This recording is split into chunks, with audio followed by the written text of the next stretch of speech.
Femme and Furious, a podcast where pop culture meets a feminine framing. I am your host, Julia Rose Portela, and I'm sorry because I have been MIA. I have had some tech issues, which we will talk about, and some pretty big life updates, which we will also talk about. Next episode, I will give you a full lipstick and lore rundown of everything that is going on, but today is reserved for a very special interview with writer and creator of Mother Nature and the Doomsday Prepper. That is Laurie Criego. Now, this movie is a fantasy rom-com type of film. It's really charming. It's very funny. And I'll just give you a synopsis. When Zeus fires Mother Nature for letting climate change spiral out of control, she gets one last chance to redeem herself by convincing cynical doomsday prepper Zippavila that there is hope for the planet. Disguised as a mere mortal and accompanied by her devoted aide Alexandros, Mother Nature heads to Florida to find Zip. Sparks fly and tempers flare. As rising seas and dying bees paint a bleak picture, their unlikely bond grows into love. But rival goddess Lexi has her own plans to thwart Mother Nature's efforts. Here's the interview with Laurie. Welcome, Laurie. Hello, Julia. Thanks for having me. Thanks so much for coming on. What a delightful movie. Had such a wonderful time watching it. Had such a wonderful time digesting it. Some really serious content in some very lighthearted nature. Really well done. So kudos to you. Thank you. Is there... I know this isn't actually... I'm going to kick us off with a question that's actually not listed, but I was thinking about this as the writer, as the creator of this. Was there actually a line or anything in particular that was like your most fun to write, or something that just like you, like an earworm, like you can't get it out of your head, that was sort of like a pinpoint or a centerpiece for you? I had fun with Benny telling Uncle Zip that she's a goddess. That was kind of a fun scene to do. And the actor who plays Benny, the way he delivers lines is so incredible. I had a lot of fun writing Benny's lines. Yeah. I have a grandson who knows random information. He remembers everything. He absorbs a ton and he remembers everything. So there's times where he'll know stuff and we'll just look at him and go, how do you know that? And he's like, well, I watched a YouTuber, I did this. And so that aspect of Benny was inspired by my grandson. And then Jonah, the actor, brought that gangly word part of it. And that character, I love that character. I really did too. I was very taken by Benny almost immediately, mostly because I resonate with characters like Benny, sort of nerdy, sort of like very intellectualized. And the actor, Jonah, so cute, like just adorable. I agree, like really delivered things quite well. Really reminds me of the boy from Stranger Things, Gaten. Oh, in a way he does, doesn't he? Yeah, like similar. So Jonah in real life was 18 when we filmed that. Oh, wow. And he would go from a normal 18-year-old on set, and then as soon as he'd go into character, he'd portray 14, which we'd all be like, how does he do that? He writes his own music, he sings, he acts, he's in college. He's an amazing individual. I think he's got a really bright future ahead of him. And he's kind, and he does fundraisers, and he's somebody to watch. Yeah, I actually made a mental note of that. That's funny that you say he's somebody to watch, because he stood out to me as like one of the actors in the movie. So I was looking at the cast list after, and I made a note of his name, and I was like, I bet you he's going to be in some up and coming stuff. Yeah, and he's already booked stuff. That was our hardest role to cast. We were looking at actors, which also limits how you can film. You have tutors and 6 hours, and we just weren't finding anybody that we felt could handle those lines and that person. And then so we said, well, let's look for 18-year-olds who look younger. And as soon as we saw him, we were like, bam, that's it. He was perfect. He was perfect. And he stood out right away. And when he interacts with Zeus, we were on the set just laughing at the two of them, the size difference and it's amazing. It's an incredible movie. And Benny, I think, is a really great place to kick off because at one point Benny mentions that he's read or is currently reading Percy Jackson. Mm-hmm. And I've noticed this. I'm a big book reader. Greek mythology is like so in right now. Oh, There is so much around Greek mythos that has sort of reemerged and popularized, like especially within the bookish spaces. I don't have my pulse on movies perhaps as much. yeah, there's a ton that are done from the viewpoint of a specific god or goddess and telling Yes. their story from their viewpoint, which you haven't really seen until the past few years. I mean, it's just so amazing. So with, Percy Jackson being just lightly mentioned in the movie, but and mythology, Greek mythology obviously being a huge centerpiece of the movie itself, would you say that there's like a deeper connection that you have to Greek mythology, or is this something that was just born, in the writer's room? No, I'm going to give you a long answer to this. Okay, great. The original movie idea was inspired by my twin grandsons who, when they were little, everything would be lovely and wonderful and aren't they cute and aren't they sweet? And then one of them would do something and things would erupt. And I was very fascinated by that interplay. And so then this idea came up and I thought, well, what could we do with that? And then I thought, oh, twin gods, and they were named Thunder and Lightning. And when they would fight up in Olympus, the storms would come and Mother Nature gives them a timeout on Earth. And so she was a very B character. I did a lot of UCLA workshops. They do these online workshops where you work one of your projects with, and it's the classic feedback style. And people were resonating with the Mother Nature character. And in your adventure, there's a farmer. And I thought, well, Mother Nature and a farmer is really boring. And so the years bubbled. And then as soon as I hit on Mother Nature and a Doomsday Prepper, it made me laugh, the thought of those two. So then it evolved into a whole nother story. And it was mostly gotten there. It wasn't like I wanted to tell a story with Greek gods. And then as I started developing that story, I had to research some of the gods. And like, there's a line that nobody laughs at. And it's when she talks about Apollo and she said, oh, he wanted too much attention. I laughed at that. Funny line. Thank you. Thank you. So I don't know much about Greek mythology. I'm a very generalist, like I get interested in something, but I never do a deep dive. I know just enough to be dangerous. So now, full circle, the sequel to this is Mother Nature and the Doomsday Prepper have twins, a boy and a girl, who have very strong powers because Zip is actually Zeus's great-great-great-great-grandson. Yes. And so then they go on an adventure, and all the people from the first movie are supporting characters. And so these two little twins, actually, their story is still alive. You think there was an organic connection to Mother Nature just because of the state of the world? Yes, because she personifies the caregiver, the caretaker, but she can't do it alone. One of the questions you were going to ask me is, do I lean hope, or I lean more despair?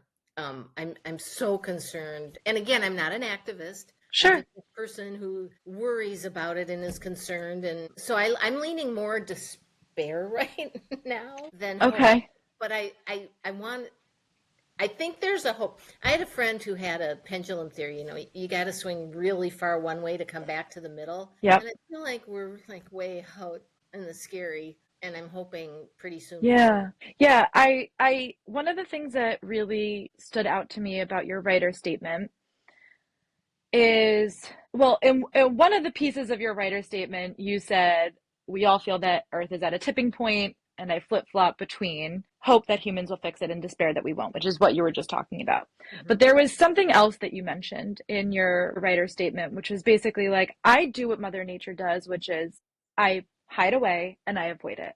And I thought that was very honest, considering that the movie is so central to climate change, and which is why I was wondering, does this project spark this idea of hope? And I think it's okay that you're landing on despair. And I also feel that it's okay that you're not an activist. I think everyone's supposed to have their own roles. I think everyone can't be responsible for everything, which is something we'll talk a little bit about with Mother Nature. And maybe we can jump into that next. We might bounce around. But I really just thought it was very honest of you. And I think it's honest to kind of show up and be like, I'm not an activist, but still you've put together this piece, and it's there is a lot of good humor to it. So I don't want to just say it's just a comedy, though, because there is so much important commentary that happens throughout the movie, not even just about climate change. Like, there's a whole scene where Zip is trying to get a loan, and he's like, so you're telling me that if I've never needed a loan before, Yeah, I'm not qualified to get a loan? Like, he's like, that doesn't make sense.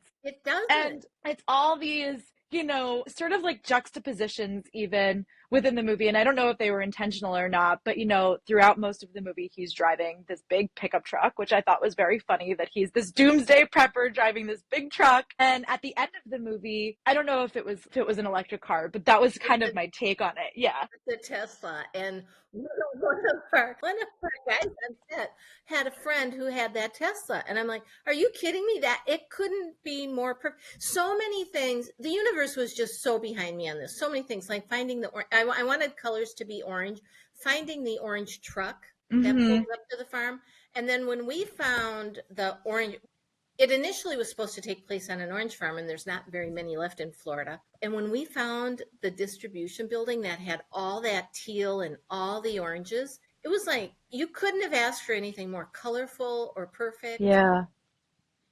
The universe really provided a lot of things on this. And I think that's because it's where your space of activism or commentary is. I mean, I think we need people who are commentators, and I think that we need people who can talk about it in a way that is poking at the situation or illuminating the situation without leaning too far into the doomsday piece. And those themes of climate crisis are in the movie, but the movie ends on a high note. We're not necessarily there societally yet, but I would like to think of it as a nice wink and a nod towards the manifestation of this is not lost on us, and that we're all going to have our role. And I think your role just happened to be somebody who is a commentator or spectator of this thing, and having your own fear around it or acknowledgement that this problem is happening, I think is such a beautiful way to bring your writing to life. So I kind of want to talk about Sophia. Now, Sophia is sort of an acronym twice named, and we can talk about that. But what stood out to me is that sort of like Sophia as the hero piece at the end. And for everyone listening who perhaps hasn't seen the movie yet, we'll talk about what Sophia is, which is the pod that Zip creates. And what stood out to me was that the name is feminine. And I was like, how amazing is it? How femme and furious is it that this pod is named after something feminine? And then when we were chatting back and forth, you actually said there was a deeper meaning. So do you want to walk people through that? So the name Sophia was incredibly hard to come up with because I needed an acronym that worked for Zip's pod to keep people safe. But then it also needed, because I really wanted that sign to change and I wanted the same acronym. And it's really hard to come up with an acronym that works for both keeping you safe and helping the world and the environment.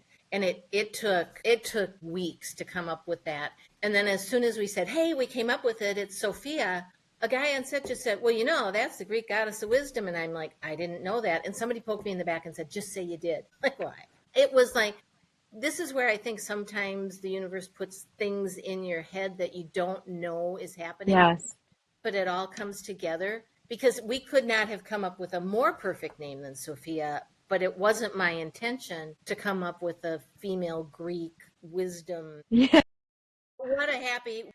It's either a happy coincidence or I had something, I love that so much. It was one of the things that really stood out to me because I'm like, oh, of course, in the beginning of the movie, I was like, of course they're blaming it on women, they're blaming it on Mother Nature. But I loved that in either scenario, Sophia as sort of the security pod and then Sophia as sort of the plantation pod. Both of them with this name Sophia are still doing something that is providing safety for the community or providing safety for the people around them or providing expansion in the case of, at the end of the movie when it's the pod. So it's just amazing. I love that that's how that unfolded. And somebody on set knew immediately what Sophia meant. One of my sadnesses about doing this as an indie, I have this 10 to 20 million version of this movie in my head. Sure. And we did it on a very small indie budget in a very short amount of time. And one of the things that I'm sad about is that we don't have Zip's pod real life size, because it's big.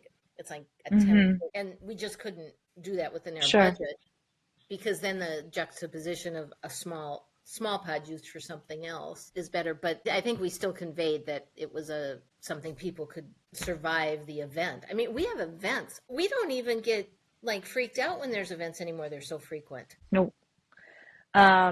I mean, and every space has their own individual one. So I know for us, for the two of us, we'll be coming up on hurricane season right now. And it's just crazy. Like even growing up in New York, we still talk about Hurricane Sandy. And that was over 10 years ago, So it's just wild how much this stuff has impact and how long it takes to rebuild, and just how much more severe these are becoming, which is why I really resonated with one of the things that Mother Nature kept doing. And this is part of her arc over the course of the movie, is her own guilt about sort of staying in her own greenhouse and working on her botany and not really, focus too much on what the humans were doing. And as she's going through the movie, she continues to say, mental note, or like note to self, save this. And the one that really stood out to me was when she was like, save the bees, because I remember having my own panic spiral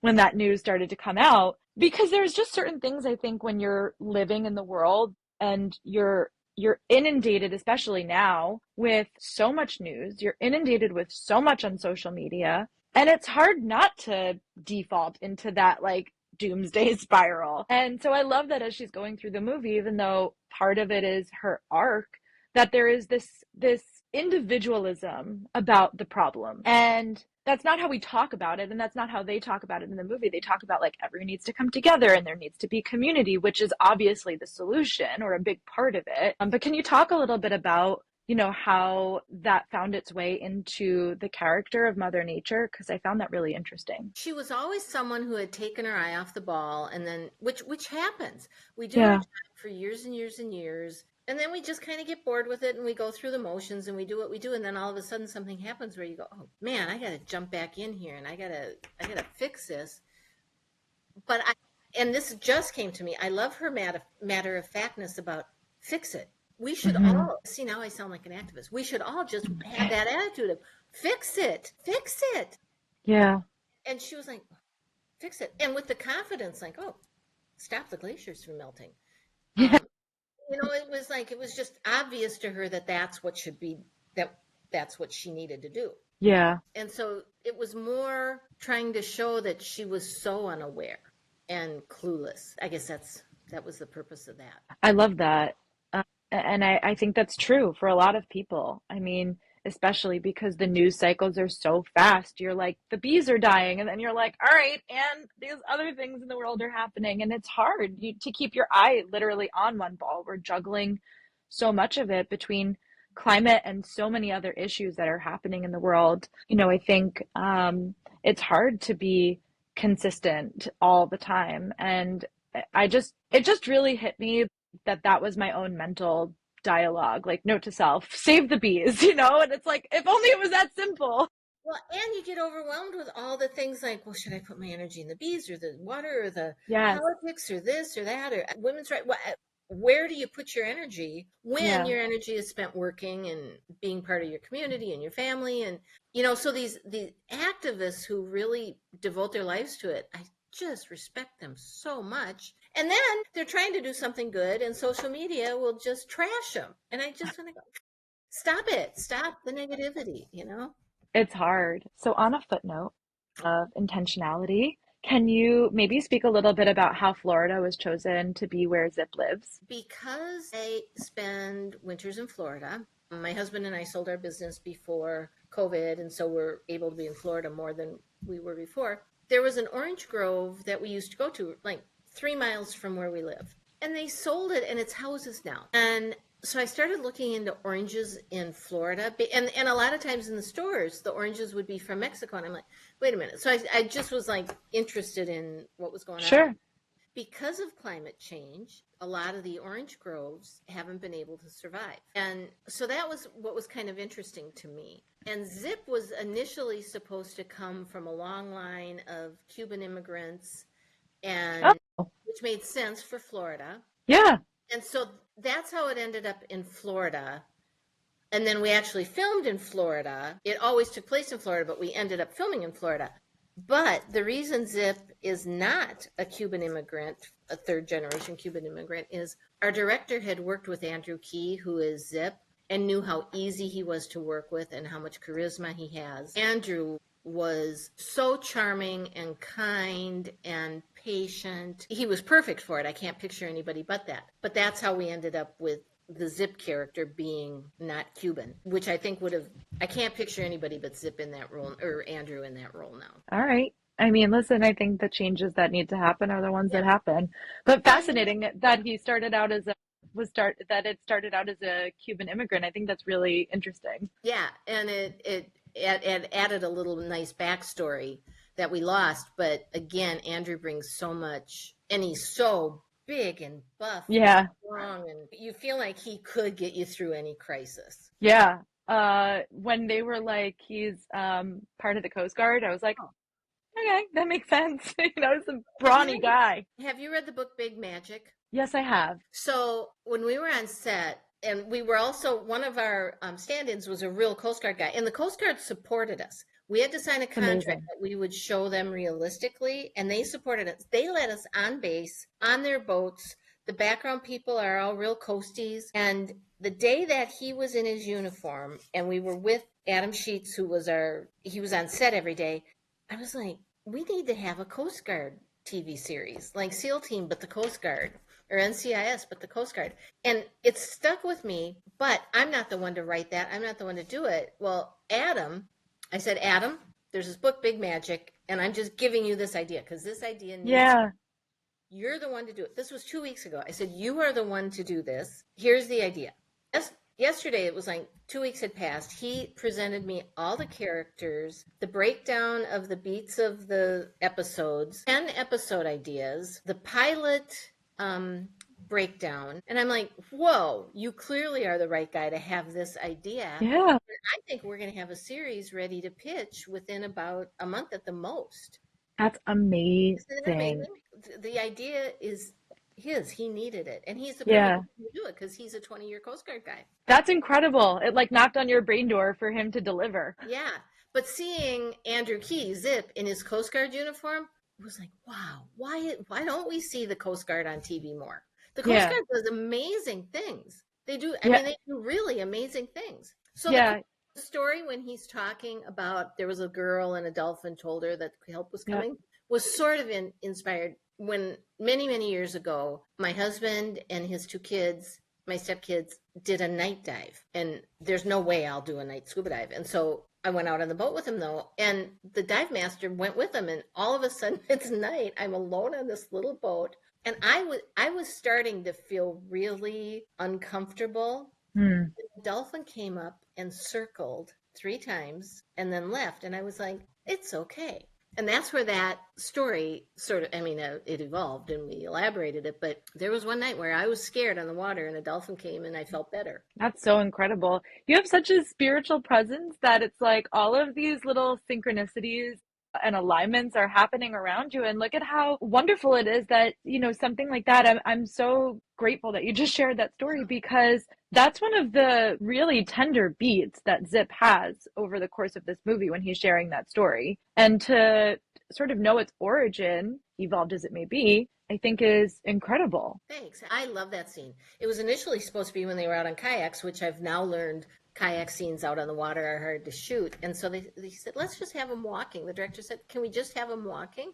And I'm like, sure. And it was really nice. And they stop and pause. And I think it is one of the more tender scenes. It's a really good one. It stands out. That's when you really feel a lot of the romance, not just the tension or the yearning or, the chemistry, but the real connection pieces as they start to fall in love, which I love. Yeah, and Andrew's delivery of that was just so wonderful. Truly. He's got a really magnetic presence to him. When he smiles, he lights up the screen.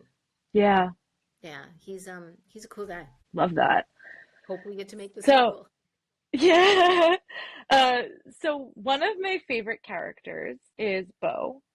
So can you tell me a little bit about Bo? Because I was immediately charmed. In earlier versions, she interacts with Bo a lot more, but Ah, Bo is exactly how I pictured Bo. Because of budget, we were looking at just green plant costumes, mm-hmm, and then we brought in a woman to help us do some initial designs.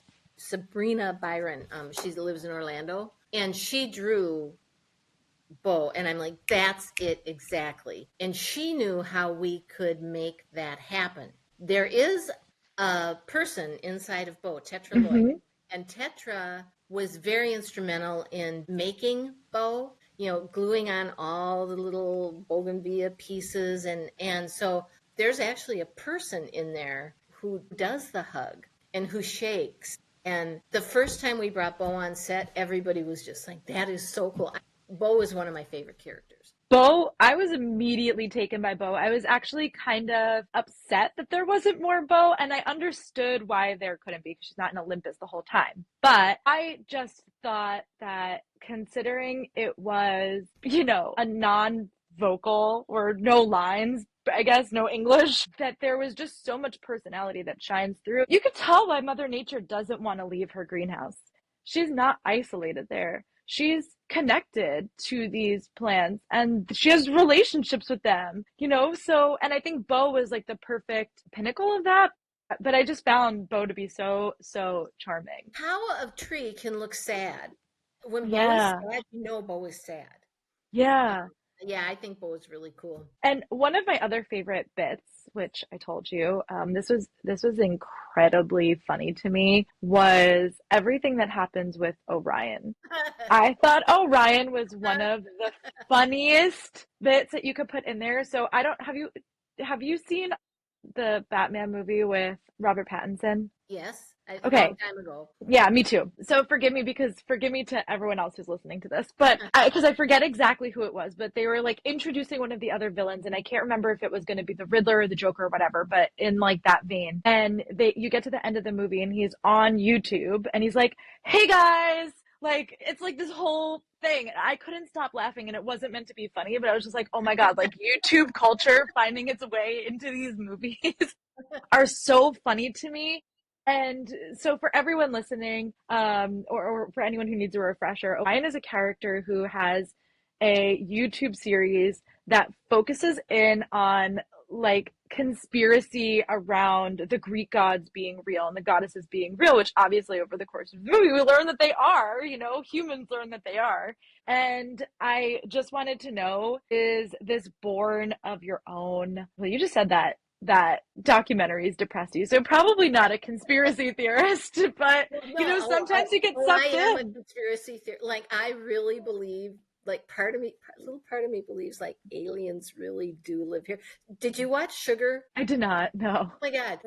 Spoiler alert, but It's it's been okay. out for years. At the end, when they reveal that Colin Farrell's really an alien, I'm like, oh, this is so cool.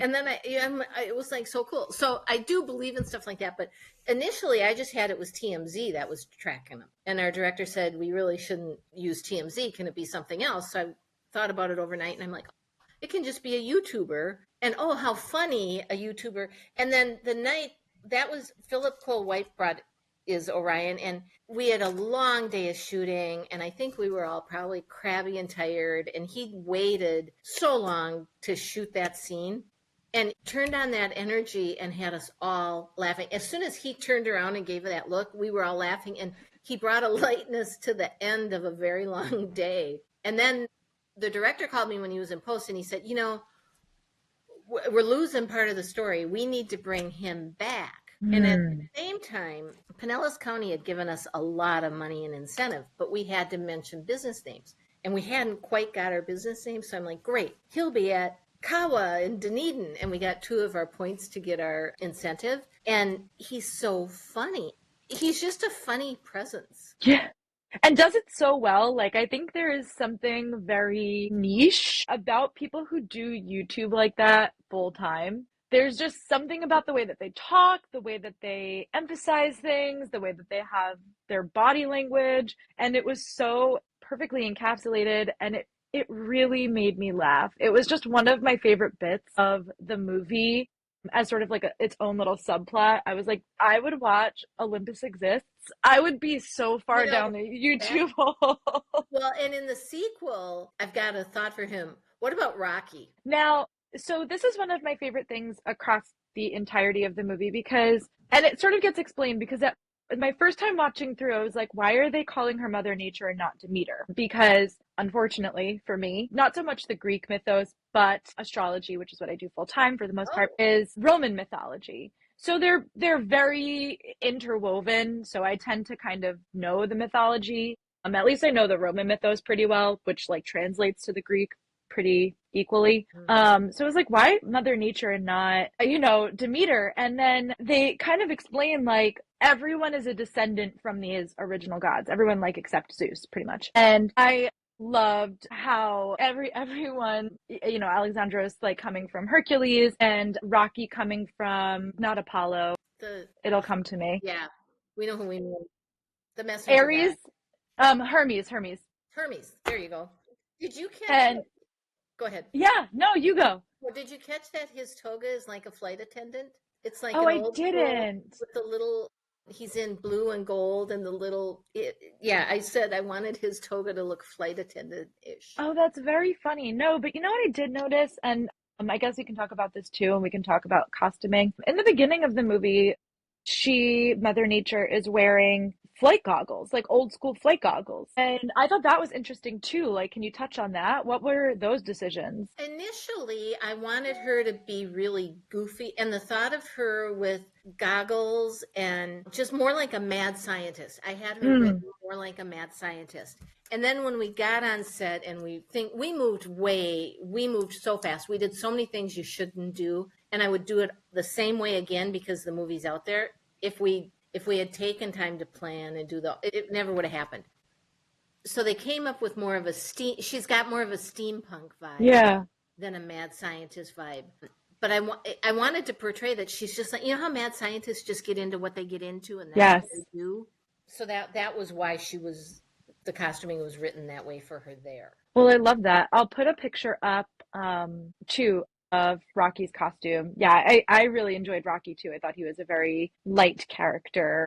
I just like laughed so hard when he has this scroll of rules. She was like, yeah. And the line when she blindfolds him, the line was when she says, guess who? It was something like, who else smells like morning dew and something. And he just came out with who smells like cinnamon and regret. And I was drinking coffee and I spit my coffee out and we had to cut the take because everybody laughed because none of us expected cinnamon and regret. Yeah, very funny. Yeah.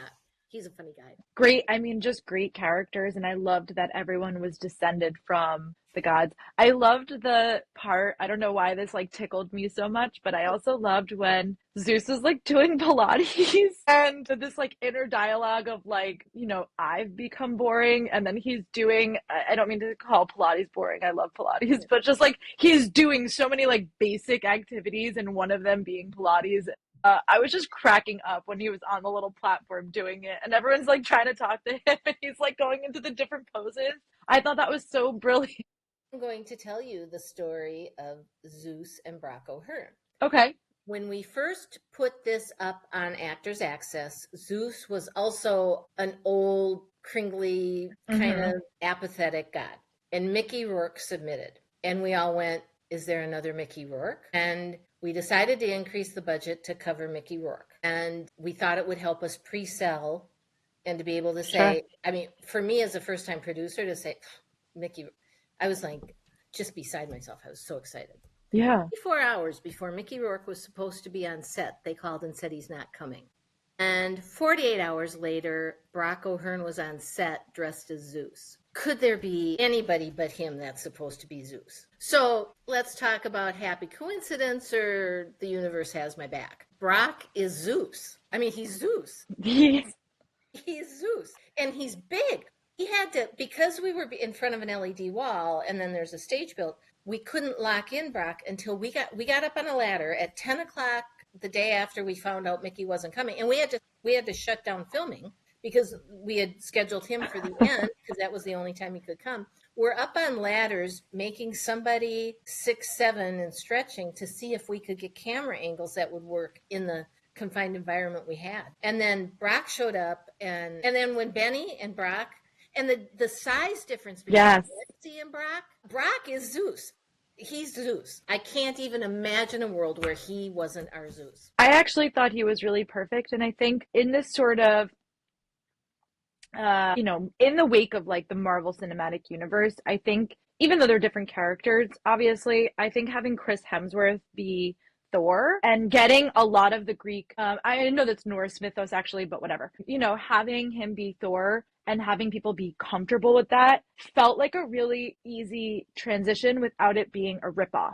So when you're watching the movie, to me, Brock made so much sense because I'm like, oh, this is how people in our modern world, having had Chris Hemsworth as Thor for all of these years, like, of course, this is how we would perceive, a Greek god. And I thought it was perfect. I thought it was a really organic transition for an audience who pop culturally might, even if they've never seen Marvel, they know he plays them. I felt like it was really organic and really, and he was a really funny character as well. I mean, there's just so much humor woven in throughout the movie. Too, like when they're doing the social media training and he does. Yes. I did not write in the script, flex your chest. He just did that. And he's just very comfortable and natural as an actor, which is why I really want to do the sequel, because I want those characters to live longer. Yeah. There was something that I noticed too, now obviously because Zip and Zeus are related through generations. One of the things that I also noticed was the similarity, which is why at the end I was like, oh, okay. Where Zeus is very close the gates, we don't let them in. And Zip has this personality of like, get in the bunker, everyone's got to get in. And I don't know if that was, again, intentional, but I love it.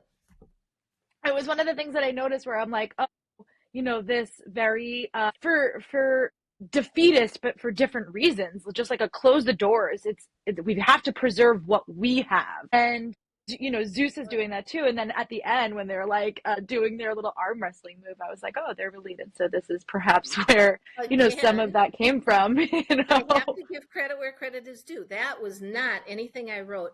Everybody was on set one day and I was not there. I needed to be with my family that day. And they were doing a behind the scenes thing where for Pinellas County, we had to do a behind the scenes. So they're all in their street clothes. The way the story goes is Brock and Andrew, Zip and Zeus, said they don't have a scene together. They found the Zeus outfit. He put it on. And because they're both so big and buff, they said, what should we do? Oh, let's arm wrestle. Brock just says the line, do you know who your father is? And I'm like, I wasn't even there. They did that. And it sets up. Yeah. Perfect. Yeah. So that wasn't part of the movie. It was just those two wanted to be filmed together because they didn't have scenes together. Oh, I love that. Yeah. And they are both so fit, huge muscle people. Yeah. Very brolic on both ends. So last but not least, if Mother Nature could sit down with humanity right now, what would she say to us? I think she would say it's now or never. People, come on, fix it. I think so too. Yeah. And I think you're right. She's very direct.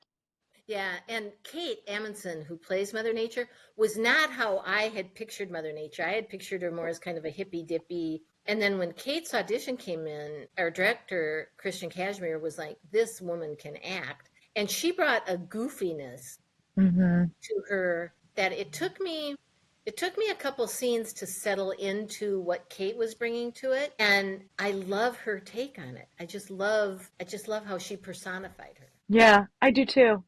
There is something about that goofiness that also translates to that mad scientist energy. They're one in the same vein. So I think it has a nice flow. And she has a really lovely arc over the course of the movie. But I agree. I think she would tell us it's now or never.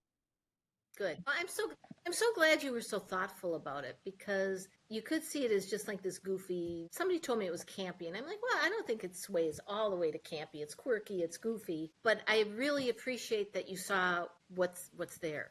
Thank you. Yeah, my absolute pleasure. If we're being honest, that's what my podcast is. Yeah.